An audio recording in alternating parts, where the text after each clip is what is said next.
अस्सलाम वालेकुम क्लास 5 कैसे सारे तालिब इल्म, उम्मीद करती हूँ सब बिल्कुल ठीक होंगे। स्टूडेंट आज जो टॉपिक हम पढ़ने जा रहे हैं वो है ग़ज़वा बदर। स्टूडेंट ग़ज़वा ऐसी जंग को कहते हैं जिसमें नबी करीम सल्लल्लाहु अलैहि वसल्लम ने खुद शिरकत फरमाई हो।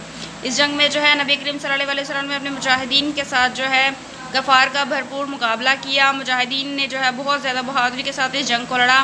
हालाँकि वह कफ़ार से तादाद में बहुत ज़्यादा कम थे और उनके पास साजो सामान भी कफ़ार की निस्बत बहुत ज़्यादा कम था, लेकिन फिर भी जो है उन्होंने बहुत बहादुरी के साथ इस जंग में जो है कफ़ार का मुकाबला किया।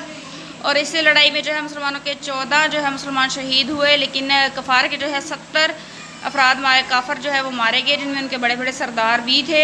इस जंग की जो नताइज थे उनमें ये था कि इसमें हक़ को कामयाबी मिली और बातिल नाकाम हुआ।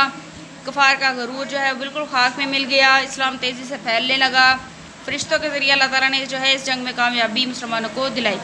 और ग़ज़वा बदर से हमें यह सबक मिलता है कि अल्लाह ताला पर मुकम्मल भरोसा रखना चाहिए और खलूस नीयत के साथ अल्लाह ताला के दीन का काम करे। अल्लाह ताला अपने बंदों को मुश्किल में तनहा नहीं छोड़ता बल्कि उनकी मदद करता है। तो स्टूडेंट कभी भी ज़िंदगी में कोई भी मुश्किल पेश आए तो कभी भी ये ना समझे कि आपके साथ कोई नहीं है। अल्लाह ताला हमेशा आपके साथ होते हैं। दीन के काम में कभी भी ये नहीं सोचना चाहिए कि मेरे साथ कोई नहीं है या मैं ये काम नहीं कर पाऊँगा अपने मज़हब के लिए, क्योंकि अल्लाह ताला हमेशा आपके साथ होते हैं।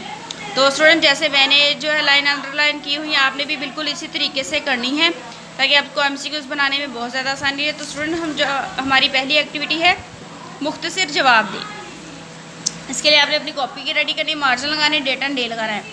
ग़ज़वा बदर कब और कहाँ पेश आया? ग़ज़वा बदर 17 रमज़ान मुबारक 2 हिजरी को मुकाम बदर में पेश आया। ग़ज़वा बदर की फौरी वजह क्या बनी? ग़ज़वा बदर की फौरी वजह अबू सुफियान का तजारती काफ़िला बना जो शाम से माल तजारत के साथ वापस लौट रहा। ग़ज़वा बदर के असबाब तहरीर करें। कफ़ार मक्का मुसलमानों को मदीना मुनव्वरा में खुश नहीं देख सकते थे। कफ़ार मक्का को ख़तरा था कि अगर मुसलमान ताकत में आ गए तो उनकी तजारत को नुकसान होगा। अबू सुफियान को डर था मुसलमान काफ़िला ना लूट ले, इसलिए उसने मक्का पैगाम भेजा और 1000 लश्कर मुसलमानों पर हमला करने रवाना हुआ। ग़ज़वा बदर के क्या नताइज निकले? ग़ज़वा बदर में हक़ को कामयाबी मिली और बातिल नाकाम हुआ। कफ़ार मक्का का गरूर खाक में मिल गया। ग़ज़वा बदर में कामयाबी के बाद इस्लाम तेज़ी से फैलने लगा।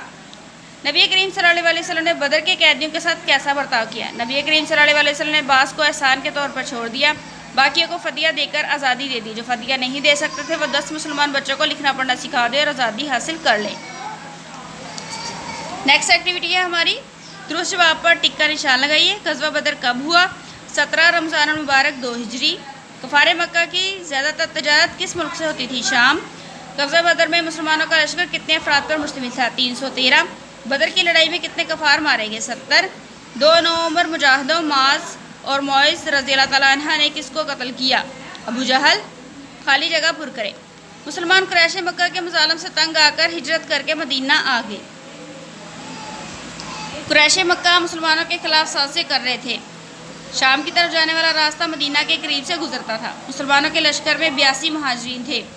फतह हमेशा हक़ की होती है। दुरुस्त जुमलों के सामने टिक और गलत के सामने क्रॉस का निशान लगाइए। यहूदियों ने मुसलमानों को जुल्म सितम का निशाना बनाया। सही। कुरैश की मईशत का इन्हसार खेती बाड़ी पर था। गलत। ग़ज़वा बदर में कफ़ार मक्का का गरूर खाक में मिल गया। सही। बदर की लड़ाई में 14 मुसलमान शहीद हुए। सही। मुसलमानों ने तमाम कैदियों को एहसान के तौर पर छोड़ दिया। गलत।